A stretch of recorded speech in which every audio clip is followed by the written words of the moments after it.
The subway car rattled through the tunnel, its fluorescent lights flickering against the darkness outside.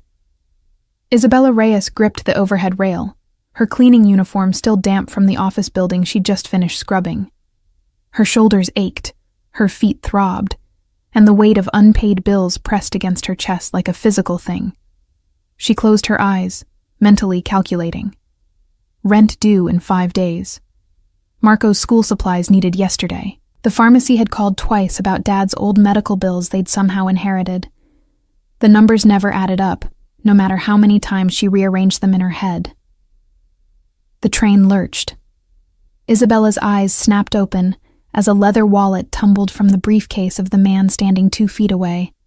He hadn't noticed, too absorbed in his phone call, speaking rapid Italian in a voice that commanded attention even when lowered.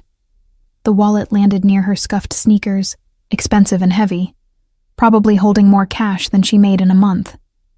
Her hand moved before her conscience could interfere. She bent down, fingers closing around the leather. It was warm, soft, the kind of quality you could feel. Through the clear ID slot, she glimpsed the edge of what looked like a black credit card. The man's conversation continued, oblivious. He was maybe 32, 33, with the kind of face that belonged on magazine covers. Sharp jawline, dark hair styled with precision, suit that probably cost more than her yearly rent. Everything about him screamed wealth and power. Isabella's thumb traced the wallet's edge. She could slip it into her pocket. He'd never know. One credit card could change everything. Just this once. Marco's face flashed in her mind. 16 and too smart for his own good. Asking why he couldn't have new sneakers like the other kids. Pretending it didn't matter when she said no. Her baby brother, who'd already lost so much. "Sir." Her voice came out rougher than intended. "You dropped this." The man turned, and Isabella felt the world tilt slightly. His eyes were the darkest she'd ever seen, almost black, and they fixed on her with an intensity that made her skin prickle. For a moment, something flickered across his face. Surprise, perhaps, or recognition, though they'd never met. "Did I?" He took the wallet, his fingers brushing hers. The contact lasted a fraction too long. How careless of me. His accent was subtle, refined. Up close, she noticed the small scar along his left eyebrow, the only imperfection in an otherwise flawless presentation. It happens. Isabella stepped back, ready to disappear into anonymity. "Wait." He pulled several bills from the wallet. Hundreds, she realized with a jolt, and extended them toward her. "For your honesty." Pride flared in her chest, hot and defensive. "I don't need a reward for not being a thief. I didn't suggest you were." His head tilted, studying her like she was a puzzle he wanted to solve. "But surely..." "I'm fine. Have a good evening." She turned away, heart hammering, aware of his gaze burning into her back. The train was slowing for the next stop, her stop. She needed to get away from those eyes, from the strange pull she felt toward this stranger. "Your name," he called as she reached the doors. Isabella glanced back against her better judgment. He stood perfectly still amid the swaying crowd, an anchor of certainty in chaos. "Does it matter?" Yes. No hesitation, no doubt. Just that single word, heavy with meaning she couldn't decipher. The doors slid open. Isabella stepped onto the platform without answering, but she felt his stare follow her all the way to the stairs, clinging to her skin like smoke. She didn't know, couldn't have known, that Isaac Moretti had been watching her for 3 weeks, that he knew her name, her address, her brother's school schedule, that he'd dropped the wallet deliberately, a test she'd just passed in ways that both satisfied and unsettled him. She didn't know that her parents' deaths 2 years ago in that random car accident were anything but random. That Marco and Isabella Reyes were alive only because Maria and Carlos Reyes had thrown themselves in front of bullets meant for the man on the train. She didn't know that Isaac Moretti had searched for her for years, waiting for the right moment, the right approach. That he'd built an empire on patience and precision, and she was the one debt he'd never been able to repay. All Isabella knew was that when she got home to their cramped apartment, when Marco asked why she looked so shaken, she couldn't explain the feeling of being seen, truly seen, for the first time since her parents died. She couldn't explain why she dreamed that night of dark eyes and dangerous questions. And she definitely couldn't explain why, 3 days later, when an envelope arrived with a job offer for a private household position at a salary that seemed impossible, listing no return address, but including a business card with just a phone number and the initials IM. She stared at it for an hour before finally, inevitably, making the call.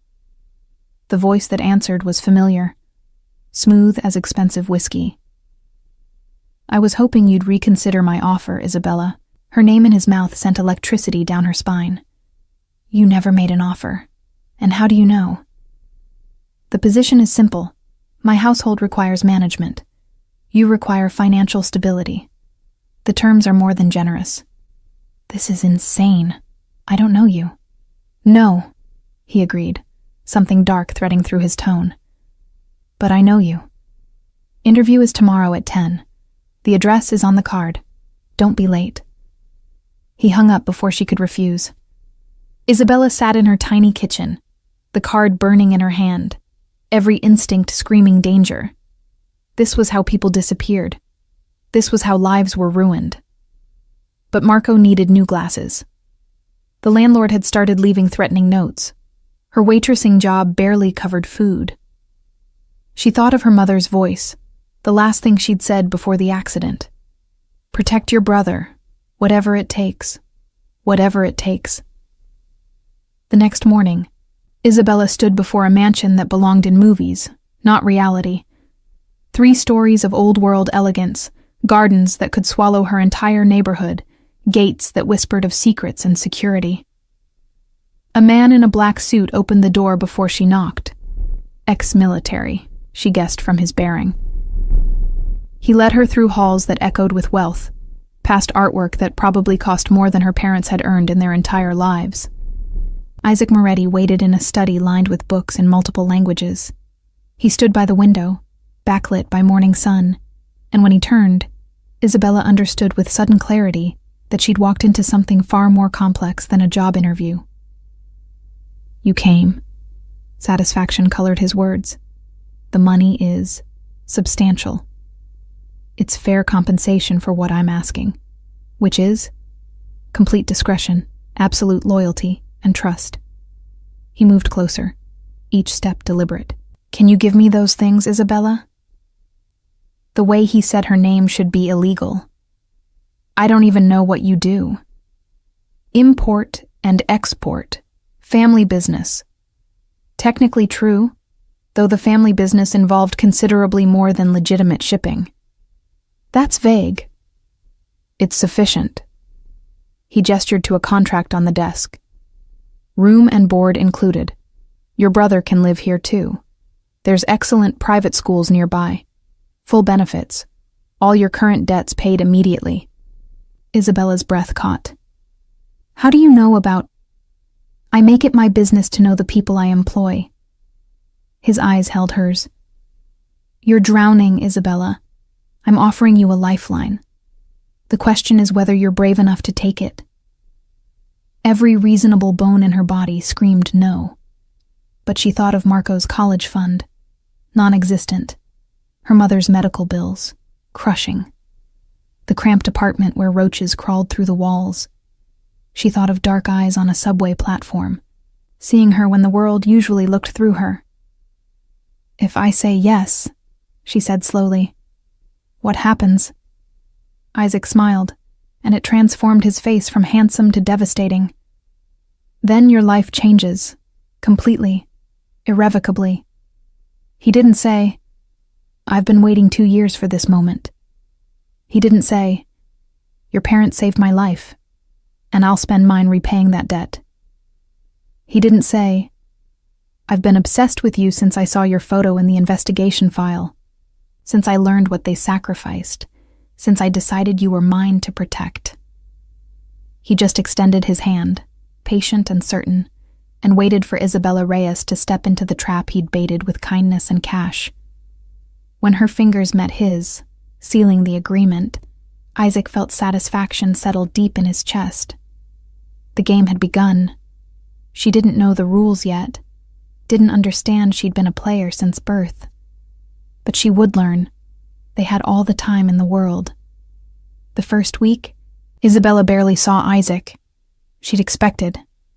She didn't know what. Leering glances, inappropriate comments, the usual degradation that came with being a woman in a powerful man's household. Instead, she got professionalism so absolute it felt like distance, maybe even disinterest. The mansion revealed itself in layers. 23 rooms, she counted. A library that smelled of leather and old paper. A kitchen where a chef named Sophia taught her which coffee Isaac preferred. Espresso, double shot, no sugar, precisely at 6:45 each morning. Guards who nodded politely, but whose eyes tracked every movement with military precision. Marco arrived on Saturday, eyes wide as planets. "This is where you work?" He spun in the marble foyer, backpack sliding off his shoulder. "Bella, this is insane." Language. But she smiled, her first real smile in days. "Your room is upstairs, 3rd floor, east wing." "I get a wing?" "You get a room in a wing. Don't get cocky." She'd worried he'd resist, teenage pride bruised by accepting charity. Instead, he'd hugged her so tight her ribs ached, whispering thank you like a prayer. That night, watching him spread his homework across a desk that probably cost more than their old apartment's deposit, Isabella felt the first crack in her guilt. Maybe this wasn't a mistake. Maybe this was the break they'd needed. Sunday morning, she found Isaac in the garden, coffee in hand, reading a newspaper in Italian. He looked different in casual clothes, dark jeans, a charcoal sweater that highlighted the breadth of his shoulders. Almost human. "Marco's settling in well," she said, approaching with his second espresso on a tray. Isaac glanced up, and something flickered in his expression. "Good. He starts at Westbridge Academy tomorrow. Uniforms are in his closet. That school costs part of your compensation package." He took the cup, fingers brushing hers again. That same electric current. "We discussed this. We discussed a salary, not private school tuition. Consider it an investment in the future." His eyes held hers over the rim of the cup. "Your brother is intelligent. Wasting that would be criminal." The casual certainty in his voice unsettled her. Like he'd already decided their trajectory, and they were just following the script. "Why?" The question escaped before she could stop it. "Why us? There are 1,000 people who could do this job." Isaac set down the cup with deliberate care. "Are you questioning my decision-making?" "I'm questioning my sanity for accepting." A smile ghosted across his mouth. The first genuine expression she'd seen from him since the subway.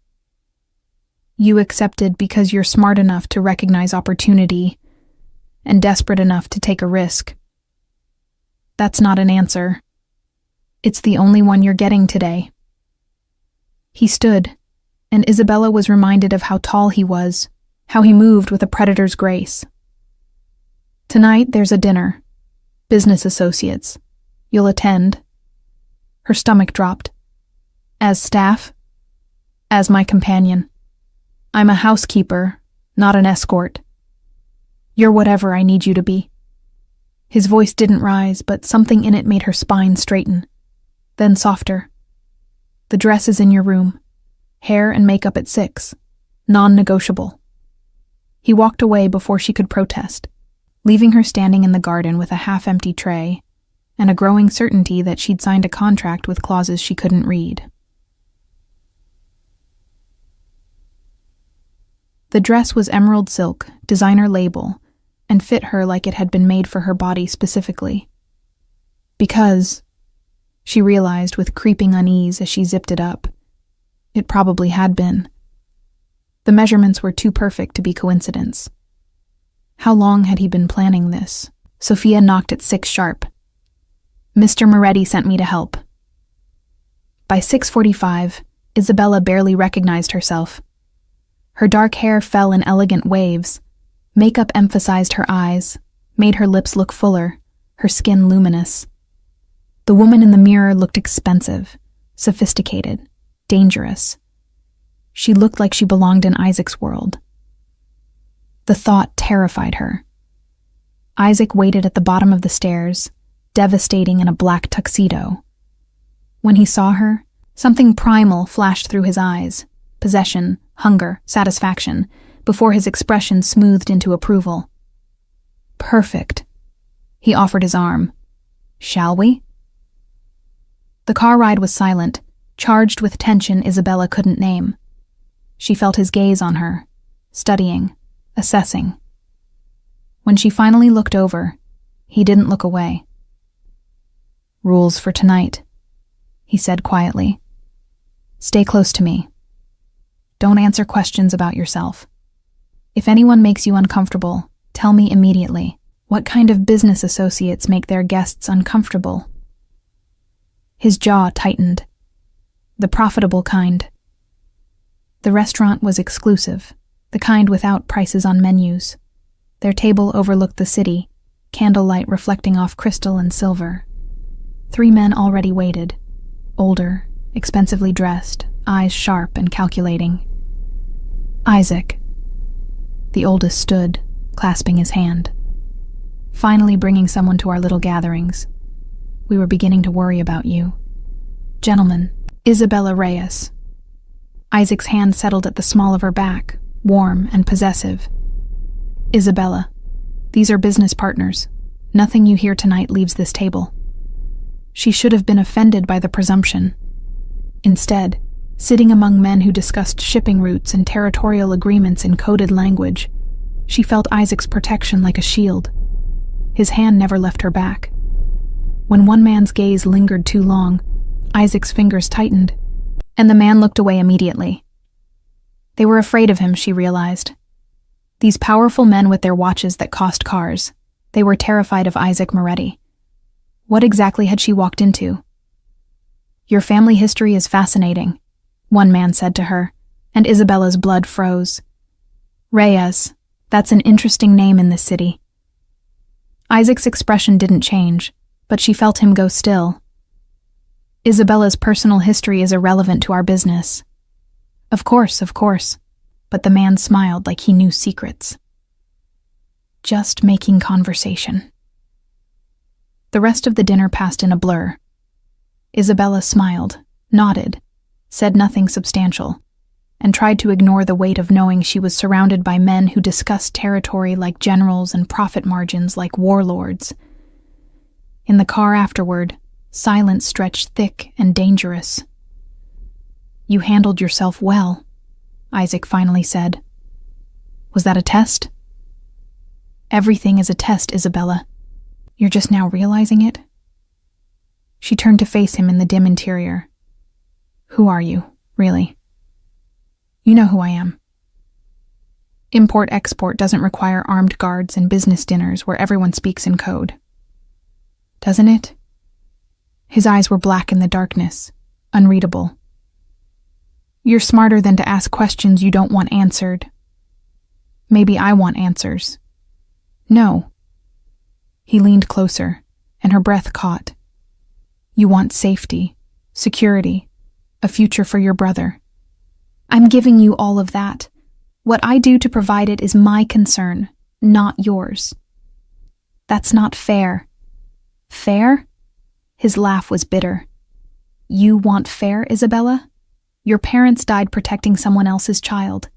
You spent 2 years drowning in debt they incurred trying to survive. Your brilliant brother almost couldn't finish school because you couldn't afford supplies. Where's fair in any of that?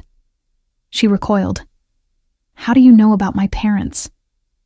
Too late. Isaac realized his mistake. He'd revealed too much, pushed too hard. The obsession he'd carefully controlled was bleeding through. "Background check," he said smoothly. "Standard procedure." "That's not standard. That's invasive. That's reality in my world." He sat back, creating distance. "I protect what's mine, Isabella. That requires information." "I'm not yours." "Aren't you?" The question hung between them, heavy with implications neither was ready to examine. "You're living in my house, wearing my gift, attending my dinners. You accepted my offer. The contract is signed. For employment, not ownership." Sometimes the line blurs. Isabella's hands trembled with anger, fear, something else she refused to name. "Take me home." "You are home." "The mansion isn't—" "Yes," he interrupted, voice soft and absolute. "It is. You just haven't accepted it yet."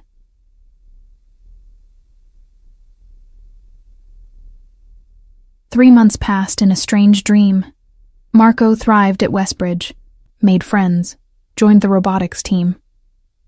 His smile returned, the light in his eyes that had died with their parents. Isabella's debts vanished like they'd never existed. She had health insurance, a savings account, security she'd never imagined. And Isaac. He was everywhere and nowhere. Gone for days on mysterious business, then suddenly present at breakfast, asking about her day like a normal employer. He never crossed lines, never made inappropriate advances, but his attention felt like touch, constant, warm, possessive. She caught him watching her, in the library, when she didn't know he was there, during dinners, when he thought she was distracted.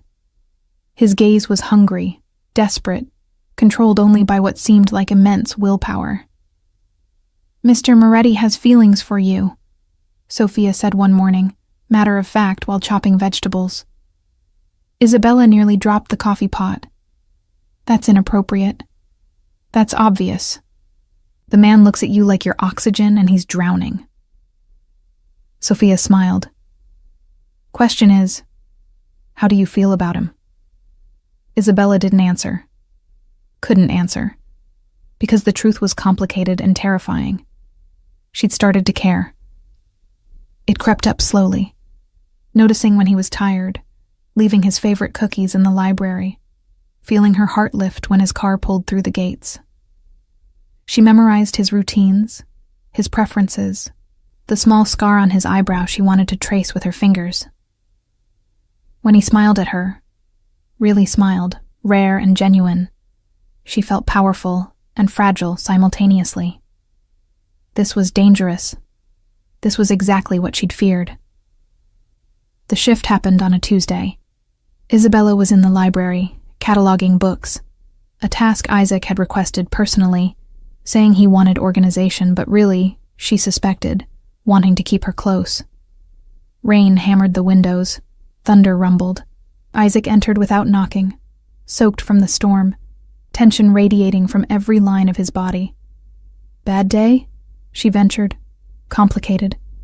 He poured himself whiskey, drank it in one swallow. "There's a situation. Security concern. You and Marco might need to relocate temporarily." Fear spiked. "What kind of situation?" "The kind I handle." He poured another drink. "Don't worry." "Don't worry?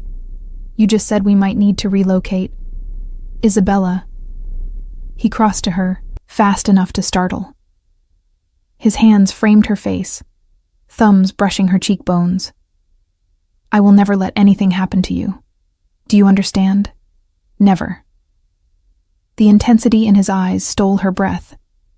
This close, she could see gold flecks in the darkness, could smell his cologne. Cedar and something darker, more dangerous. Why? The question was barely a whisper. Why does it matter so much? Isaac's control cracked. She saw it happen. The careful mask fracturing, revealing raw need underneath. "Because I've watched you for so long," he said roughly. "Because you're brave and stubborn, and you deserve everything this world has taken from you. Because... He stopped, jaw clenching, fighting whatever wanted to escape. Because what? Her hands rose to his wrists, holding him there. Because I can't breathe right when you're not in the same room. Because I think about you constantly. Because this stopped being about repayment the moment you looked at me on that subway platform like I was just a man, not a monster. His confession hung between them, raw and honest and terrifying. Isabella should step back, should maintain professional distance, should remember this was her employer, a man with secrets and danger shadowing every move. Instead, she rose on her toes and kissed him. Isaac went rigid with shock, then groaned and pulled her closer, kissing her back with desperate hunger. His hands tangled in her hair. She gripped his shoulders, drowning in sensation, heat and want, and something bigger than both of them. When they finally broke apart, both breathing hard, reality crashed back. "This is insane," Isabella whispered. "Yes." Isaac's forehead rested against hers. "Completely insane. We can't..." "I know." But neither moved away. The line they'd been dancing around for months had been crossed, and there was no going back. Outside, thunder rolled, and in the shadows of the mansion, security cameras faithfully recorded everything. Miles away, Vincent Calabrese watched the footage on his laptop and smiled. Finally, Isaac Moretti had a weakness, and Vincent knew exactly how to exploit it. The mansion felt empty without Isaac. Isabella paced the library, every creak and shadow making her jump. Marco slept upstairs, blessedly unaware of the night's horrors. Sophia had made tea that sat untouched, growing cold. 3 hours since the warehouse. No word. "He's done this before," Sophia said quietly from the doorway. "Disappeared into the night on business. He always comes back. This is different." "Yes." The older woman's face was grave. "This time he has something to come back for." Isabella's phone buzzed. Unknown number. Her heart seized. "Isabella Reyes?" Not Isaac's voice. Older, authoritative. "Who is this?" "Detective Marcus Chen, NYPD. I need you to stay calm. Isaac Moretti is alive, but he's been injured. He's asking for you." The world tilted. How badly? "Gunshot wound, shoulder. He'll survive.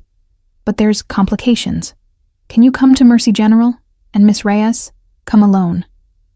No security. This is a delicate situation." Every instinct screamed trap. "How do I know you're really police?" "You don't. But Isaac said to tell you. Your parents would be proud of who you've become." "And does that mean something to you?" It did. Isaac had whispered those exact words to her one night when she'd told him about Marco's robotics team winning regionals. A private moment. Not something Vincent would know. "I'm coming." She drove herself. Another first. Taking one of Isaac's cars without permission. The hospital loomed white and sterile against the dark sky.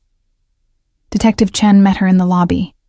Asian, mid-40s, tired eyes that had seen too much. "Miss Reyes, this way." He led her through corridors that smelled of antiseptic and fear. "Before you see him, you need to understand the situation. We found Isaac Moretti and Vincent Calabrese in that warehouse, both injured. Vincent's claiming self-defense, saying Isaac attacked him unprovoked. That's a lie. I believe you, but here's the problem. We can't prove it. No witnesses besides Isaac, who's hardly an impartial source. Vincent's lawyer is already here, and the man has connections that go all the way to the mayor's office." They stopped outside a hospital room. Through the window, Isabella saw Isaac in the bed, pale against white sheets, shoulder-bandaged IV in his arm. He looked vulnerable in a way that made her chest ache. "What happens now?" she asked. "That depends on Isaac, and you." Chen met her eyes. "Vincent is claiming Isaac has been stalking you. Obsessive behavior. That tonight was an attempted kidnapping that Vincent interrupted. He has photos, you and Isaac in compromising situations. He's building a narrative. It's not true, isn't it? Chen's voice was gentle but firm. Isaac Moretti researched you for months, orchestrated your meeting, employed you under false pretenses. From a legal standpoint, Vincent's story has merit. Isabella's hands clenched. He saved my life tonight. After putting you in danger in the first place, Miss Reyes, I'm not saying this to hurt you. I'm saying it because you need to understand what we're dealing with. 2 crime families, both with lawyers and leverage. This becomes a legal battle. It gets ugly. For everyone involved. What's the alternative? Isaac drops any charges against Vincent. Claims the shooting was a misunderstanding between business partners. Everyone walks away. Chen paused. Including you and your brother, free from all of this.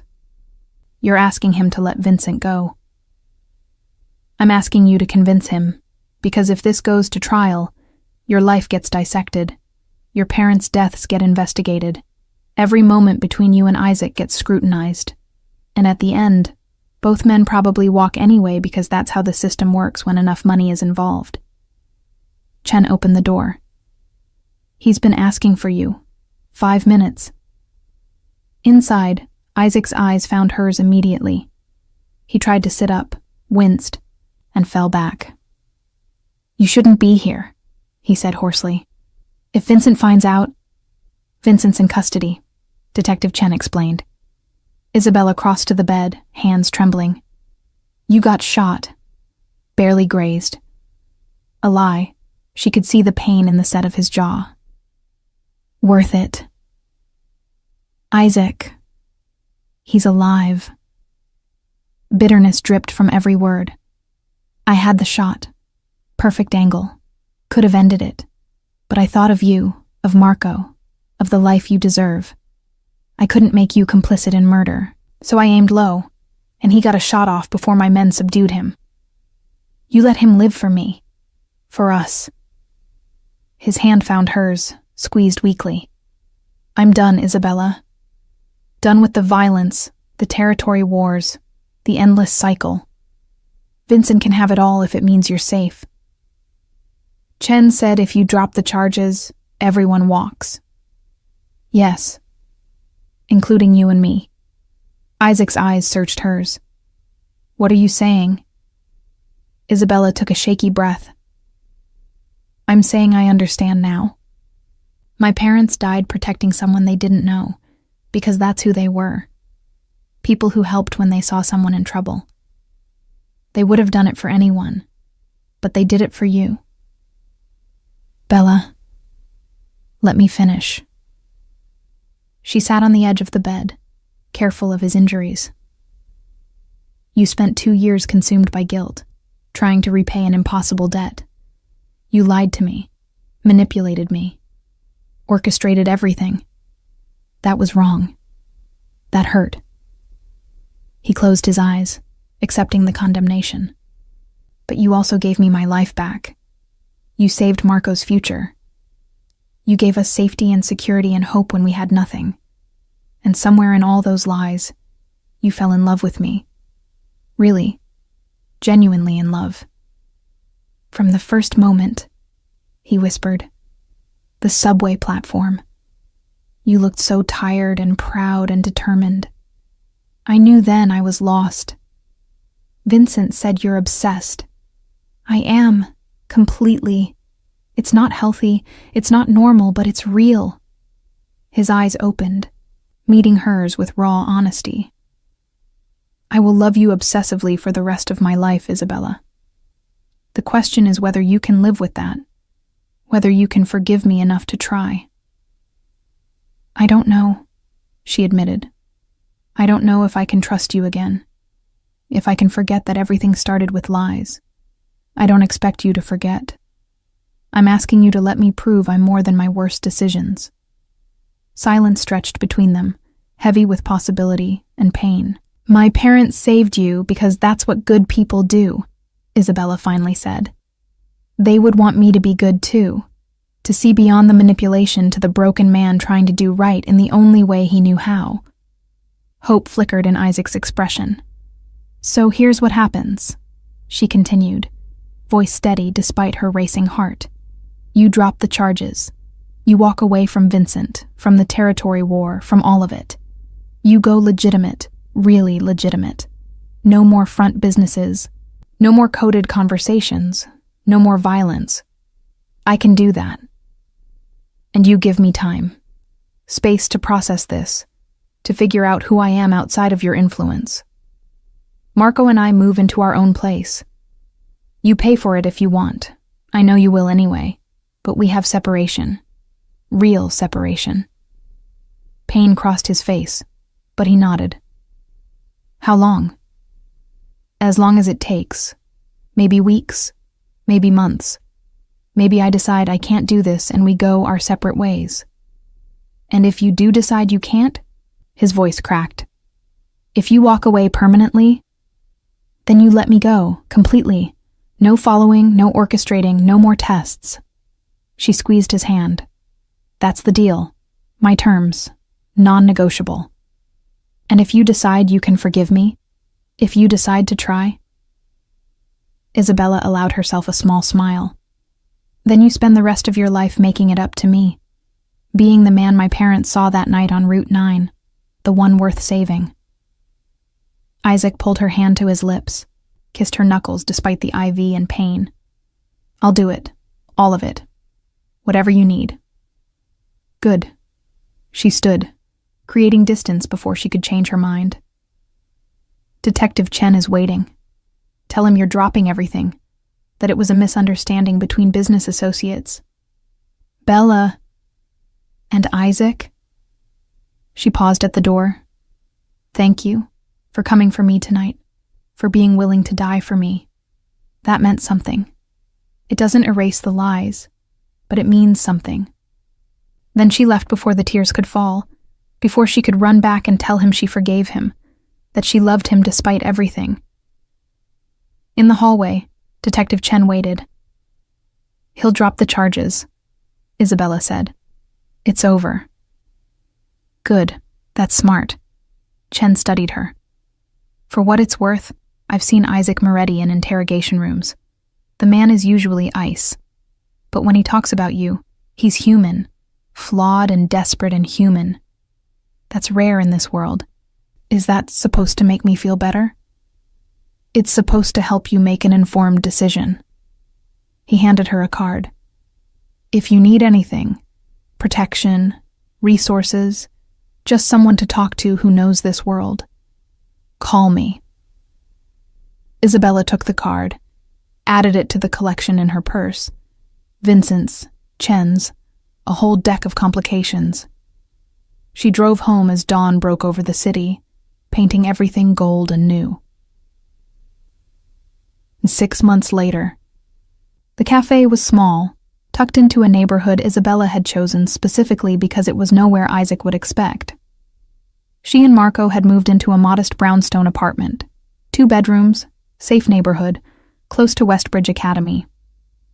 Isaac paid the rent as promised, but he'd kept his word about distance.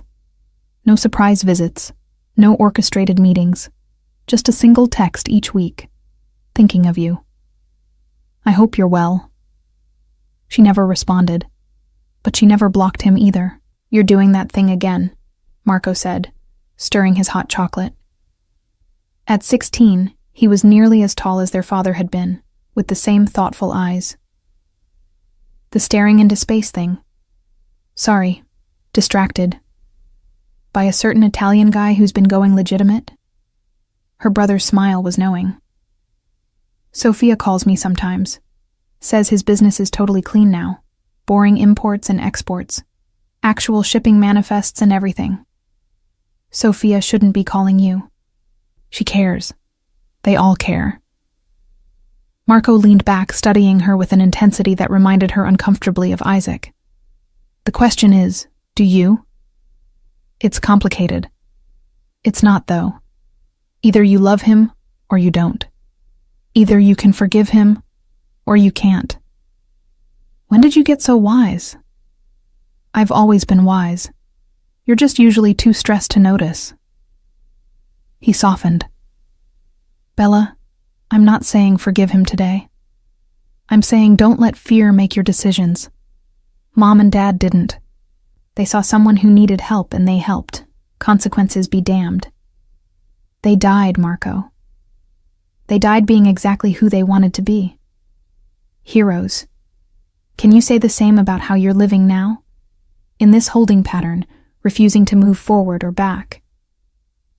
The words hit like a slap because they were true. Isabella had been existing in limbo, not quite with Isaac, but not quite free of him either.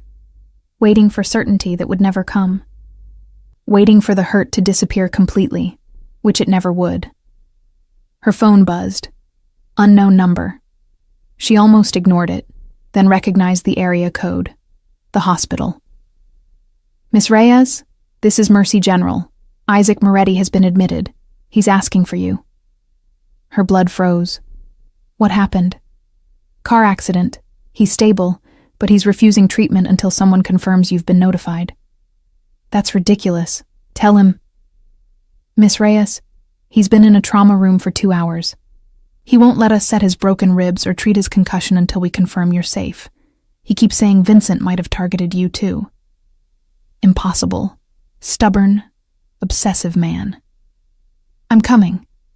She was out the door before Marco could finish asking what happened, her heart hammering with fear and fury, and something that felt dangerously like love.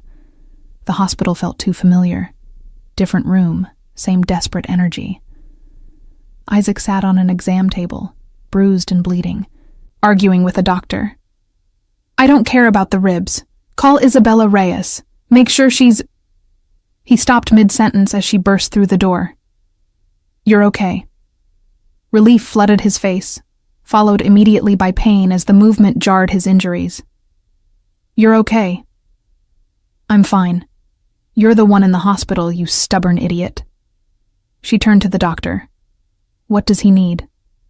X-rays, rib wrap, stitches for the head wound, observation for the concussion. Then do it. All of it. And if he argues, sedate him. Isaac's laugh turned into a grimace. Bella. Shut up. You've been in a trauma room for 2 hours because you were worried about me instead of taking care of yourself. That's not romantic. That's idiotic. The doctor wisely made a quick exit. Alone, Isabella and Isaac stared at each other across the sterile room. It wasn't Vincent, Isaac said quietly. Just an accident. Drunk driver ran a light. I'm fine. You have broken ribs and a concussion. I've had worse. He tried to smile. Worth it to see you, even if you're furious. I'm not. She stopped, recognizing the lie. Okay, I'm furious. At you for being reckless. At myself for caring this much. At the universe for making everything so complicated. It doesn't have to be complicated. Yes, it does. Because you lied to me, Isaac. You manipulated me. You orchestrated my entire life. I know. He didn't flinch from the accusation. I know, and I'm sorry, but I also loved you. I loved you before I met you, and I love you now, and I'll love you until the day I die. That's not manipulation. That's just truth. How do I know what's truth and what's control? You don't. You take a leap of faith. Like your parents did that night. They didn't know if I was worth saving. They just chose to believe I might be. Isabella's eyes burned. That's not fair. None of this is fair. But it's real. He reached out slowly, giving her time to pull away. When she didn't, his hand cupped her cheek. I'm not asking for forever today. I'm asking for a chance. Dinner. A conversation. A single moment where we're just Isaac and Isabella, not debt and guilt and manipulation. I don't know if I can separate those things. Then let me help you try. The doctor knocked, returning with equipment. Ready for those x-rays? Isabella should leave. Should maintain her distance. protect her heart, stay in the safe space she'd built. Instead, she said, "I'll wait." Isaac's smile was sunrise and salvation. 2 hours later, ribs wrapped and stitches placed, he was released with strict instructions to rest. Isabella called him a car, prepared to say goodbye. "Have dinner with me," he said at the hospital entrance. "Tonight. Just dinner. You have a concussion. Tomorrow night, then, or next week. Name your time. I'll be there." "Isaac, I'm not giving up, Isabella. I let Vincent go for you. I walked away from everything I built for you. I'm rebuilding my entire life to be someone worthy of you. The least you can do is have dinner with me." That's manipulative. That's honest. His eyes were dark and desperate and completely sincere. "I'm fighting for us. The question is, are you?" Isabella thought of her parents, who'd thrown themselves in front of bullets for a stranger. Of Marco, who'd survived loss and come out stronger. Of herself, who'd spent 6 months hiding instead of living. "Friday night," she heard herself say. 7 o'clock, somewhere public, somewhere normal. Anywhere you want. And Isaac? No more lies, not even little ones, not even to protect me. Complete honesty, or this ends before it starts. Complete honesty. He crossed his heart like a child making a promise. Scout's honor. You were never a scout. No, but I'm trying to be a good man. For you. She left him standing there, bruised and hopeful, and climbed into her car with her heart pounding. This was probably a mistake. Probably her falling back into old patterns, forgiving too easily, letting love override logic. But as she drove home through the city, her parents had died protecting someone in. Isabella thought maybe that wasn't weakness. Maybe it was exactly who she was meant to be. A woman who chose hope over fear, love over safety, truth over the comfortable lie that she could live without Isaac Moretti. The story wasn't over. It was just beginning. Friday came too quickly and not quickly enough. Isabella changed outfits 4 times before settling on a simple navy dress, elegant but not trying too hard.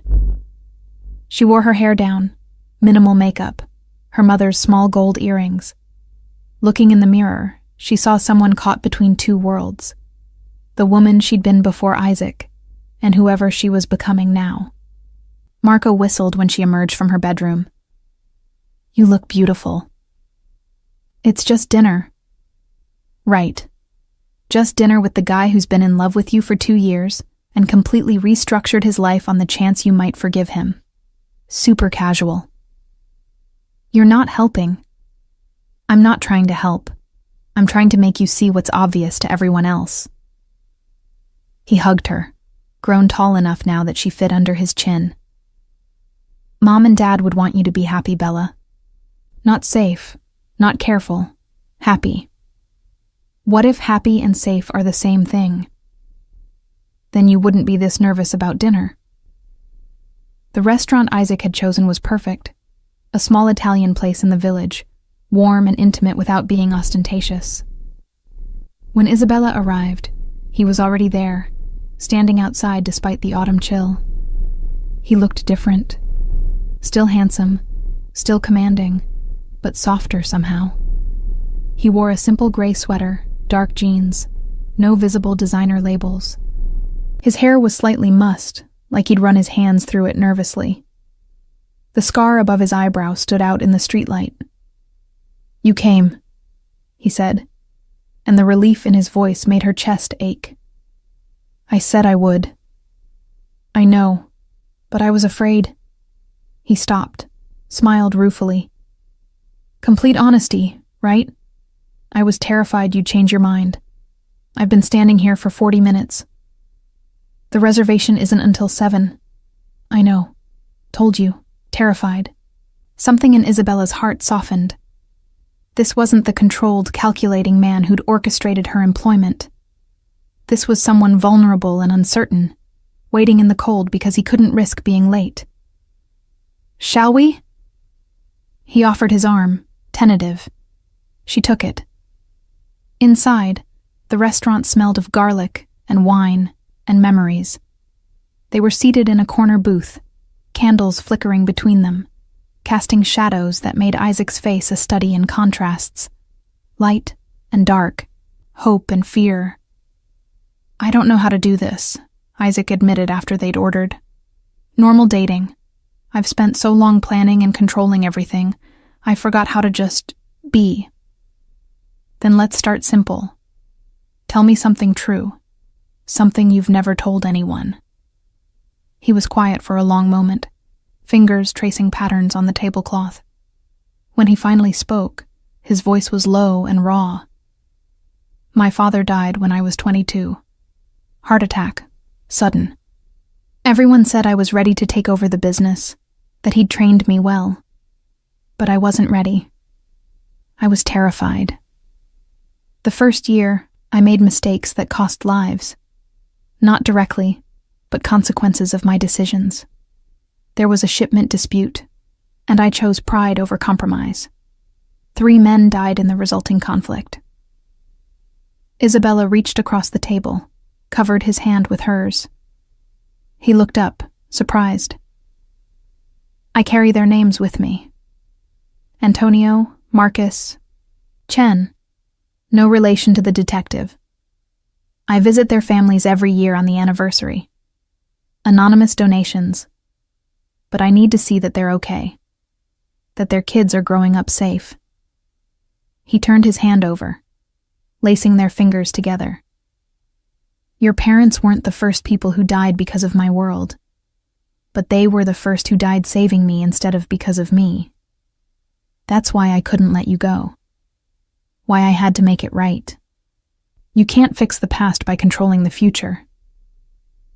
I know that now. Took losing you to learn it, but I know. His thumb brushed across her knuckles. Your turn. Tell me something true. Isabella considered. I hated you for about 3 weeks after the warehouse. Really, genuinely hated you. I'd fantasize about calling you just to scream. About showing up at your door and listing every way you'd hurt me. Why didn't you? Because Marco pointed out that hate is just love that's been wounded. And I wasn't ready to admit I loved you. She met his eyes. I'm still not sure I'm ready. That's honest. Pain flickered across his face, but he didn't pull away. Can I ask what changed? Why you agreed to dinner? The hospital. You wouldn't accept treatment until you knew I was safe. That kind of concern can't be faked. Can't be manipulated. It just is. Their food arrived. Pasta for her. Risotto for him. They ate slowly, talking about small things. Marco's robotics competition. Isaac's struggle to understand legitimate business practices. Her art classes. Something she'd started during the separation, rediscovering a passion from before her parents died. You paint? Isaac leaned forward, genuinely interested. Badly, but it makes me happy. I'd like to see them sometime. Your paintings. Maybe, if this... She gestured between them. If this goes somewhere. Yeah, where do you want it to go? The question hung in the candlelight, heavy with possibility. I don't know, Isabella admitted. 6 months ago, I would have said nowhere. That we were too broken, too damaged by lies to build anything real. But now... Now I think maybe broken things can be put back together. Maybe not the same as before, but still whole. Still beautiful. Isaac's expression transformed. Hope and love and desperate gratitude all colliding. I will spend every day earning that trust back. I swear to you, Isabella. No more lies. No more manipulation. Just me, trying to be the man you deserve. I don't need perfect. I just need real. Then I'll give you real. He paused, seemed to gather courage. The truth is, being without you these 6 months has been the hardest thing I've ever done. Harder than taking over the family business. harder than walking away from everything I built. I wake up thinking about you. I go to sleep wondering if you're okay. You're the first thing on my mind and the last thought before I sleep. That sounds exhausting. It is. It's also the best thing I've ever felt. Because it's real. It's not about debt or obligation. It's just you, Isabella Reyes, who returned a wallet when she was drowning financially, who protected her brother above everything, who looked at me like I was worth saving even after learning every terrible thing I'd done. Tears burned behind Isabella's eyes. You make it sound simple. It is simple. I love you. You're deciding if you can love me back. Everything else is just details. Those details matter. I know. That's why I'm here, having dinner instead of showing up at your apartment with grand gestures. That's why I'm following your timeline, your rules, your needs. Because the details are where love lives. Isabella set down her fork, no longer hungry for food. Complete honesty. Always. I think I've loved you since that night in the library when you looked at me like you were drowning and I was air. Before I knew about the lies, before everything fell apart. There was a moment where you were just Isaac, and I was just Isabella, and everything made sense. We can have that again, can we? After everything that's happened, everything we know now, can we ever just be two people falling in love? Isaac stood, moved to her side of the booth. He cupped her face gently, thumbs brushing away tears she hadn't realized were falling. We can try. That's all anyone gets, Bella. A chance to try. To choose love even when it's complicated. To build something new from broken pieces. I'm scared. Good. I'm terrified. That means this matters. He rested his forehead against hers, breath mingling in the small space between them. I'm not asking you to forget what I did. I'm asking you to believe I can be better. That we can be better together. Isabella closed her eyes, breathing him in. Cedar and coffee and something uniquely Isaac. 6 months of distance hadn't changed this pull between them. If anything, it had intensified. One condition, she whispered. Anything. You tell me everything. Every business deal, every decision, every moment of doubt. No more secrets, no more protection through ignorance. I'm in this completely, or not at all. Done. No hesitation. You'll know everything, be part of everything, partners in every sense. And if I decide I can't handle it, if your world is too much, then we build a new world, together. Whatever you need to feel safe and loved and whole. Isabella pulled back enough to meet his eyes. In their dark depths, she saw her future, complicated and uncertain, and absolutely real. Take me home, she said. Isaac's breath caught. Bella, not like that. Not yet. Just take me home. Stay with me. Let's talk until sunrise like normal people falling in love. Let's figure out who we are when we're not running from each other or toward disaster. His smile was sunlight breaking through storm clouds. I would love nothing more. He paid the bill, insisted despite her protests, and they walked through autumn streets hand in hand. It felt monumental and ordinary all at once. Just two people, choosing each other despite everything that should have kept them apart. At her apartment, Marco took one look at their linked hands and grinned. I'm going to bed. I'm wearing headphones. I don't want to hear anything. We're just talking, Isabella protested. Sure, talking. That's why you both look like you've discovered oxygen. But he hugged Isaac, actually hugged him, before disappearing upstairs. Hurt her again. I'll kill you myself. Fair enough, Isaac said seriously. I'd deserve it. Alone in her small living room, so different from the mansion's grandeur. They sat on the couch, not touching at first, maintaining careful space. Then Isabella shifted closer. Then Isaac's arm came around her shoulders. Then she was tucked against his side, head on his chest, listening to his heartbeat. Tell me about going legitimate, she said, Was it hard? Harder than I expected. Easier than being without you. His hand stroked through her hair, gentle and reverent. I had to cut ties with people I'd known my whole life. Restructure everything. There were threats. People who didn't want me to leave that world. But I kept thinking about what you said. About being the man your parents saw worth saving. Do you regret it? Not for a second. I sleep better now.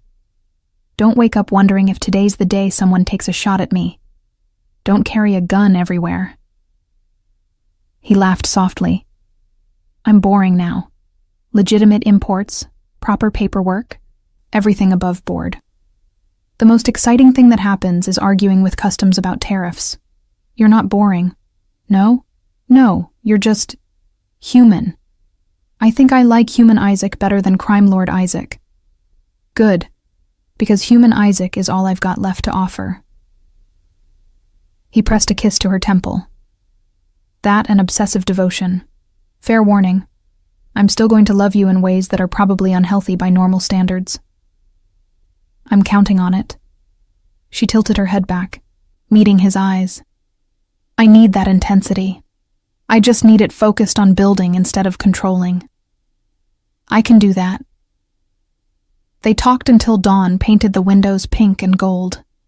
About his childhood in Italy, her memories of her parents, dreams they'd had before life got complicated. He told her about the therapy he'd started, court-mandated at first from the Vincent incident, then continued because he'd realized how much he needed it. She told him about her art teacher who said she had real talent, about maybe wanting to show her work someday. I'll be at every showing, Isaac promised, front row, embarrassing you with how proud I am. That sounds perfect. As sunrise filled the room, Isabella realized something had shifted.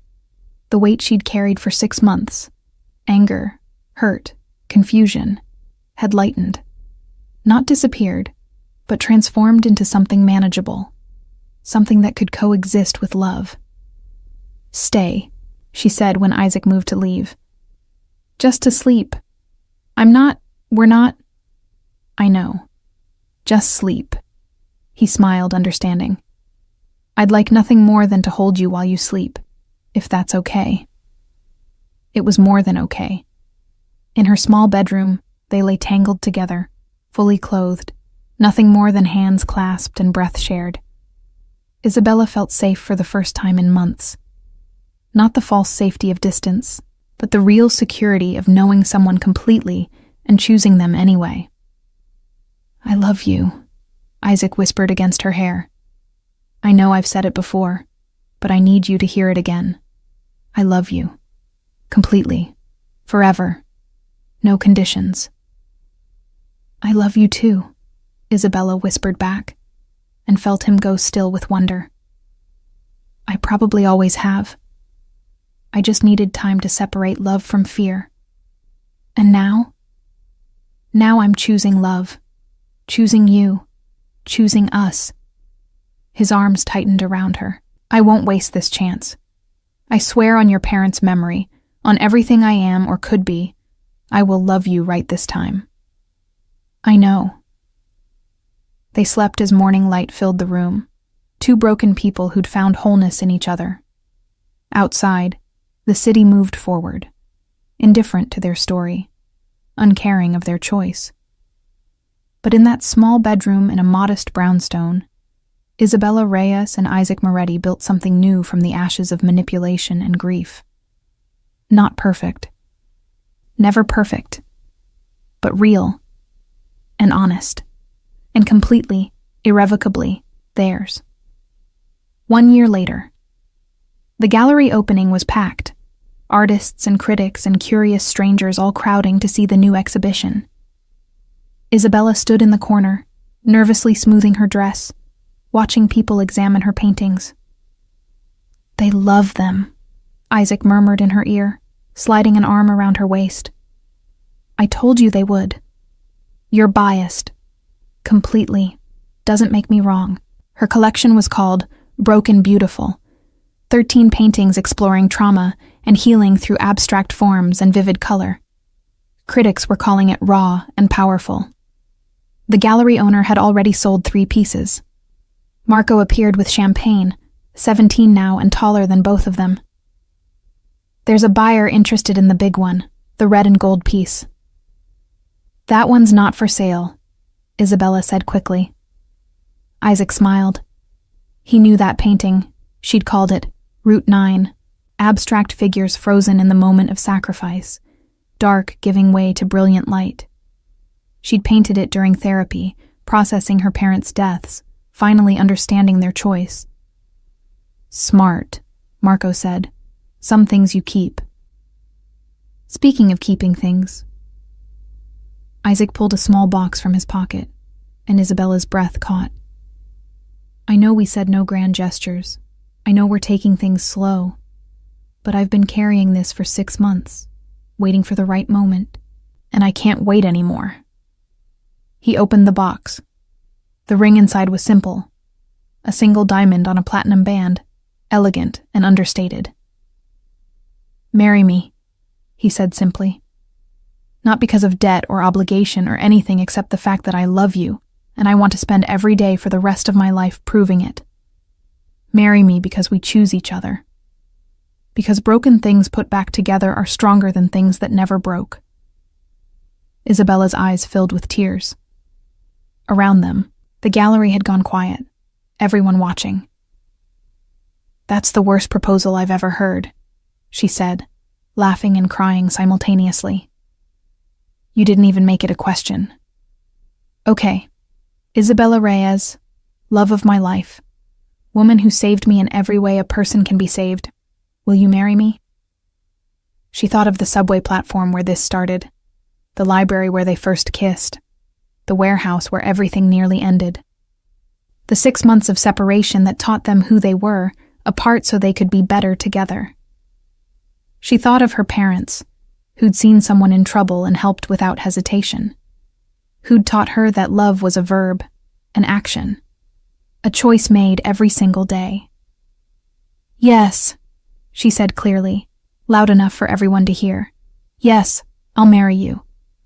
The gallery erupted in applause. Isaac slid the ring onto her finger, pulled her close, kissed her like they were the only 2 people in the world. I'm going to love you forever, he whispered against her lips, obsessively, devotedly, and completely honestly. Good, Isabella whispered back, because I'm going to hold you to that. They stood together in her moment of triumph, surrounded by art born from pain, transformed into beauty. 2 people bound not by debt or manipulation, but by choice, by love, by the understanding that the best stories aren't the ones where nothing goes wrong, but the ones where broken people find the courage to heal together. Outside, the city moved on, indifferent as always. But in that gallery, Isabella and Isaac built their future on the foundation of their past, imperfect, complicated, and absolutely real, just as it was always meant to be.